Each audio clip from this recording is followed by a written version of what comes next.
Coraline wondered what the cat had meant. She also wondered,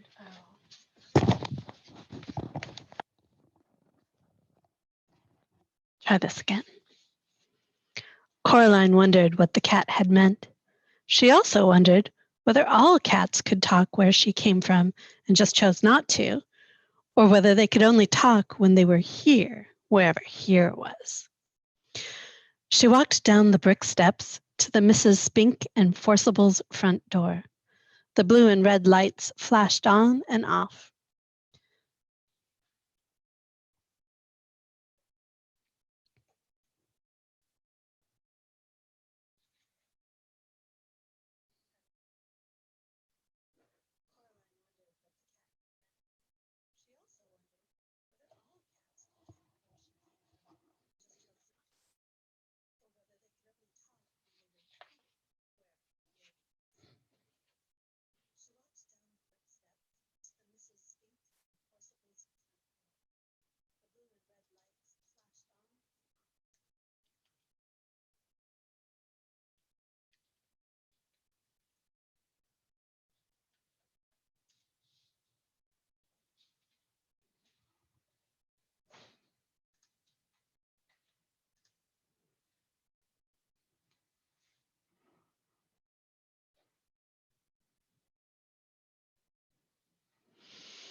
Hi, Steve.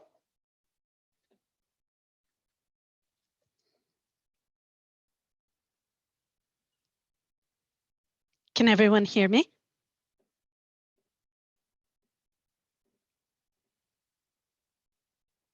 Type yes into the box if you can hear me.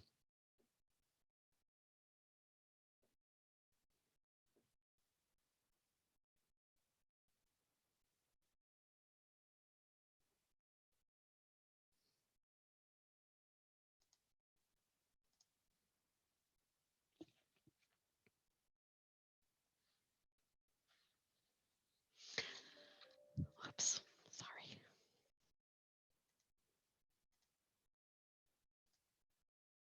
Sorry about that, everyone. I'm going to close my Outlook. All right, everyone, welcome back to our third week of reading Coraline out loud. I am giving Lauren a spell from reading, and she's going to facilitate the chat in the chat box. I hope everybody realizes that this was Lauren's idea and it's amazing. And also thanks to Neil Gaiman for opening the permissions up so that we could do this. Welcome everyone, and here we go. Chapter 4. The house looked exactly the same from the outside, or almost exactly the same. Around Miss Spink and Miss Forcible's door were blue and red light bulbs that flashed on and off, spelling out words, the lights chasing each other around the door. On and off, around and around. Astounding was followed by a theatrical, and then triumph. It was a sunny, cold day, exactly like the one she'd left. There was a polite noise from behind her. She turned around. Standing on the wall next to her was a large black cat, identical to the large black cat she'd seen in the grounds at home. "Good afternoon," said the cat.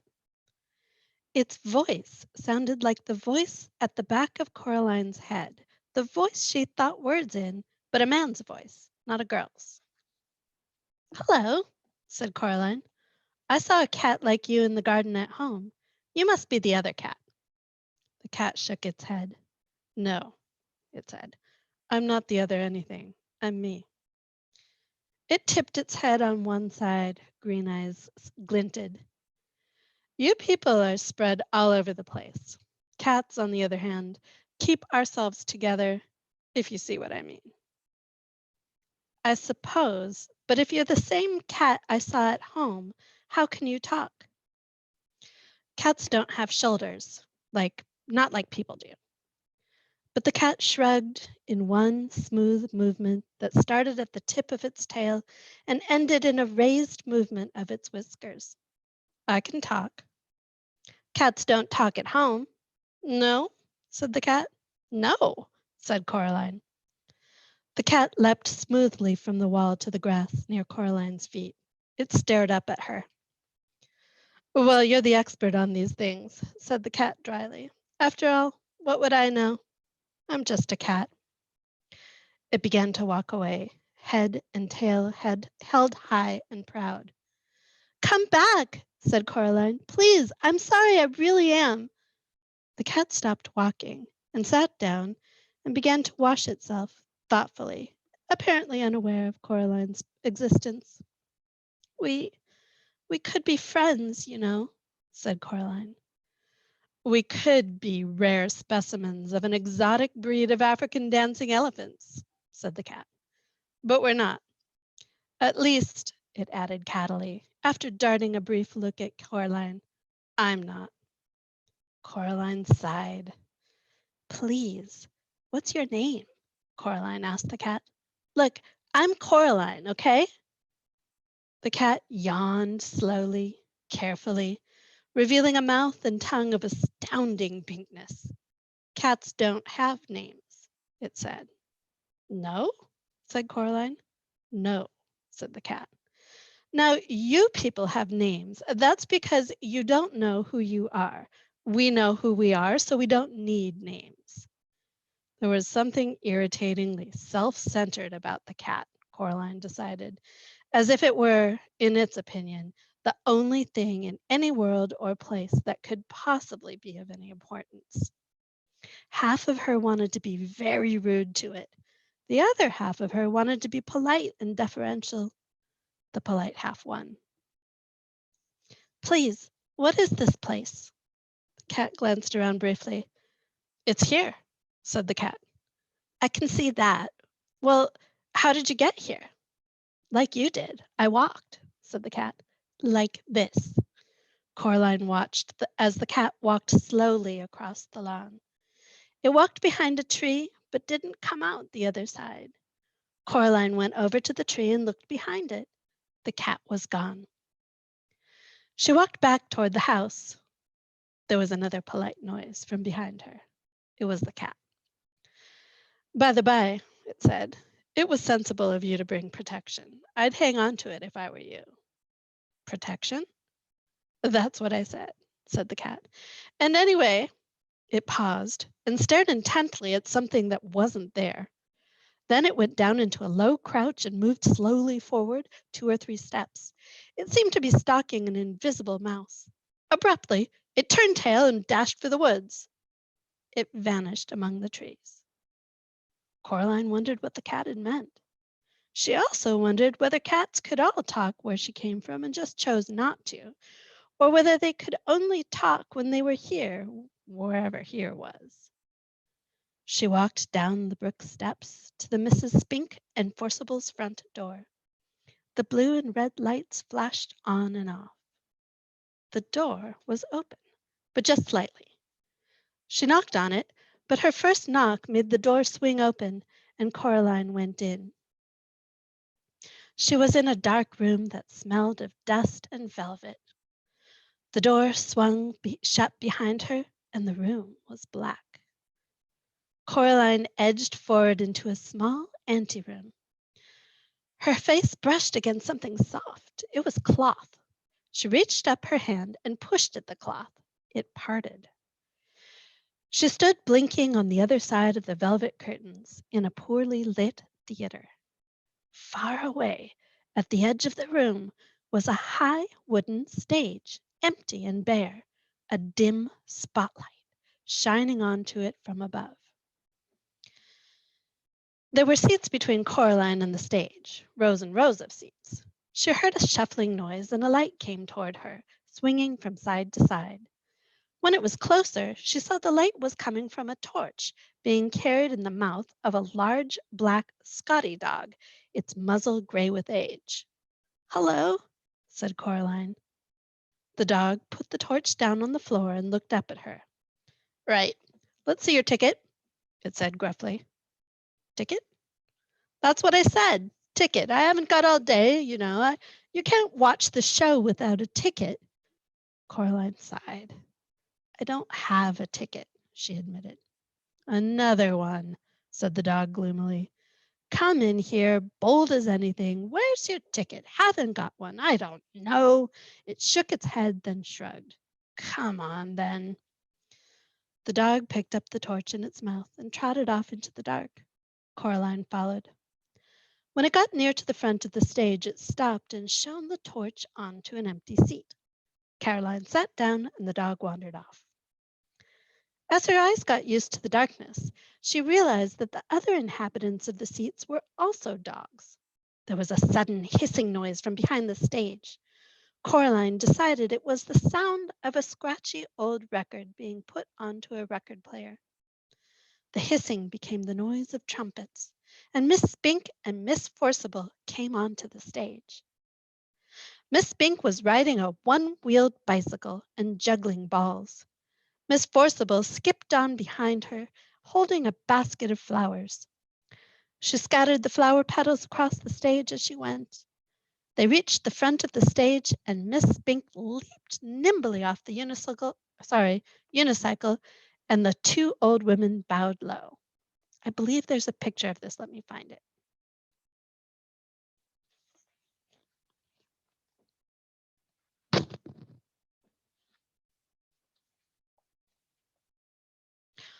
All the dogs thumped their tails and barked enthusiastically. Coraline clapped politely. Then they unbuttoned their fluffy round coats and opened them. But their coats weren't all that opened. Their faces opened too, like empty shells. And out of the old, empty, fluffy, round bodies stepped two young women. They were thin and pale and quite pretty, and had black button eyes. The new Miss Spink was wearing green tights and high brown boots that went most of the way up her legs. The new Miss Forcible wore a white dress and had flowers in her long yellow hair. Coraline pressed back against her seat. Miss Spink left the stage, and the noise of the trumpet squealed as the gramophone needle dug its way across the record and was pulled off. "This is my favorite bit," whispered the little dog in the seat next to her. The other Miss Forcible picked a knife out of a box on the corner of the stage. "Is this a dagger that I see before me?" she asked. "Yes!" shouted all the little dogs. "It is!" Miss Forcible curtsied, and all the dogs applauded again. Coraline didn't bother clapping this time. Miss Spink came back on. She slapped her thigh, and all the little dogs woofed. "And now," Miss Spink said, "Miriam and I proudly present a new and exciting addendum to our theatrical exposition. Do I see a volunteer?" The little dog next to Coraline nudged her with its front paw. "That's you," it hissed. Coraline stood up and walked up the wooden steps to the stage. "Can I have a big round of applause for the young volunteer?" asked Miss Spink. The dogs woofed and squealed and thumped their tails on the velvet seats. "Now, Coraline," said Miss Spink, "what's your name?" "Coraline," said Coraline. "And we don't know each other, do we?" Coraline looked at the thin young woman with the black button eyes and shook her head slowly. "Now," said the other Miss Spink, "stand over here." She led Coraline over to a board by the side of the stage and put a balloon on top of Coraline's head. Miss Spink walked over to Miss Forcible. She blindfolded Miss Forcible's button eyes with a black scarf and put the knife into her hands. Then she turned her round 3 or 4 times and pointed her at Coraline. Coraline held her breath, squeezed her fingers into 2 tight fists. Miss Forcible threw the knife at the balloon. It popped loudly and the knife stuck into the board just above Coraline's head and twanged there. Coraline breathed out. The dogs went wild. Miss Spink gave Coraline a very small box of chocolates and thanked her for being such a good sport. Coraline went back to her seat. "You were very good," said the little dog. "Thank you," said Coraline. Mrs. Forcible and Spink began juggling with huge wooden clubs. Coraline opened the box of chocolates. The little dog looked at them longingly. "Would you like one?" she asked it. "Yes, please," whispered the dog. "Only not the toffee ones. They make me drool." "I thought chocolates weren't very good for dogs," she said, remembering something Miss Forcible had once told her. "Maybe where you come from," whispered the little dog. "Here it's all we eat." Coraline couldn't see what the chocolates were in the dark. She took an experimental bite of one which turned out to be coconut. Coraline didn't like coconut. She gave it to the dog. "Thank you," said the dog. "You're welcome," said Coraline. Miss Forcible and Miss Spink were doing some acting. Miss Forcible was sitting on a stepladder and Miss Spink was standing at the bottom. "What's in a name?" asked Miss Forcible. "That which we call a rose by any other name would smell as sweet." "Have you any more chocolates?" said the dog. Coraline gave the dog another chocolate. "I know not how to tell thee who I am," said Miss Spink to Miss Forcible. "This bit finishes soon," whispered the dog. "Then they'll start folk dancing." "How long does this go on for?" asked Coraline. "The theater." "All the time," said the dog. "Forever and always." "Here," said Coraline. "Keep the chocolates." "Thank you," said the dog. Coraline stood up. "See you soon," said the dog. "Bye," said Coraline. She walked out of the theater and back into the garden. She had to blink her eyes at the daylight. Her other parents were waiting for her in the garden, standing side by side. They were smiling. Did you have a nice time? Asked her other mother. It was interesting, said Coraline. The three of them walked back up to Coraline's other house together. Coraline's other mother stroked Coraline's hair with her long white fingers. Coraline shook her head. Don't do that, said Coraline. Her other mother took her hand away. So, said her other father, do you like it here? I suppose, said Coraline. It's much more interesting than at home. They went inside. I'm glad you like it, said Coraline's other mother, because we'd like to think that this is your home. You can stay here forever and always if you want to. Said Coraline. She put her hands in her pockets and thought about it. Her fingertips touched the stone that the real Mrs. Spink and Forcible had given her the day before, the stone with the hole in it. If you want to stay, said her other father, there's only one little thing we'll have to do so you can stay here forever and for always.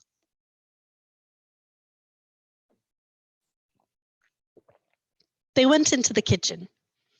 On a china plate on the kitchen table were a spool of black cotton and a long silver needle, and beside them, 2 large black buttons. I don't think so, said Coraline.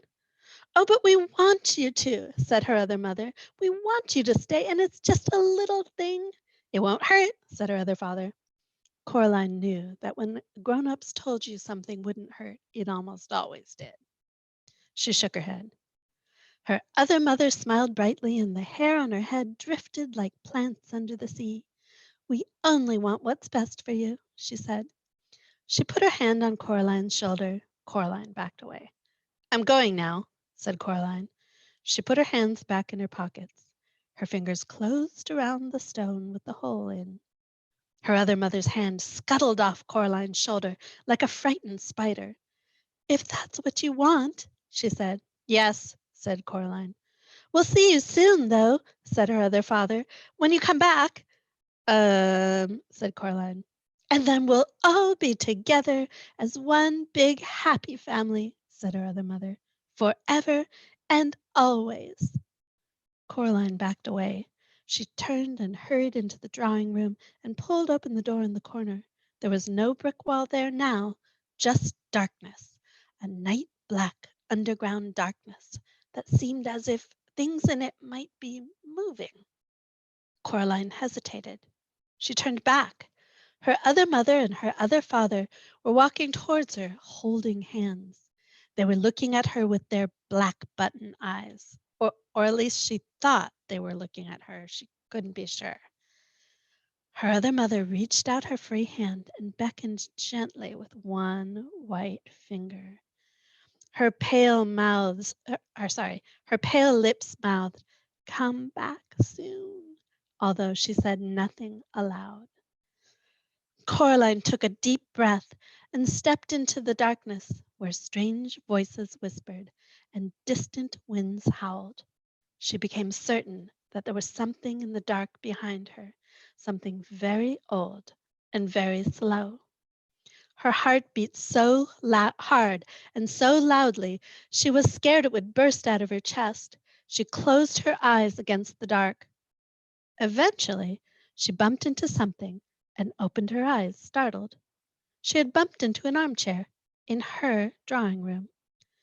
The open doorway behind her was blocked by rough red bricks.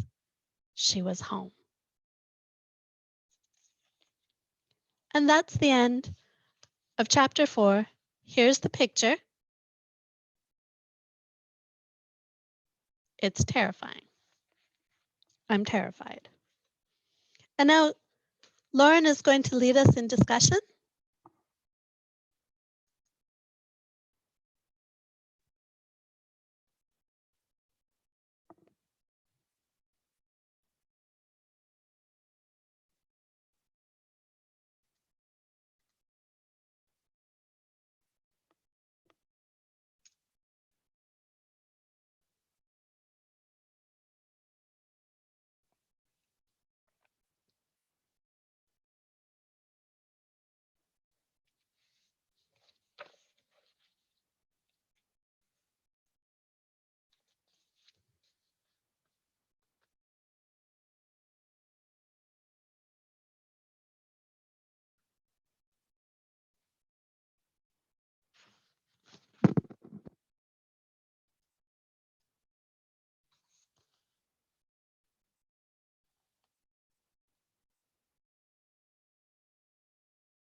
Makes me think I should show the other picture again.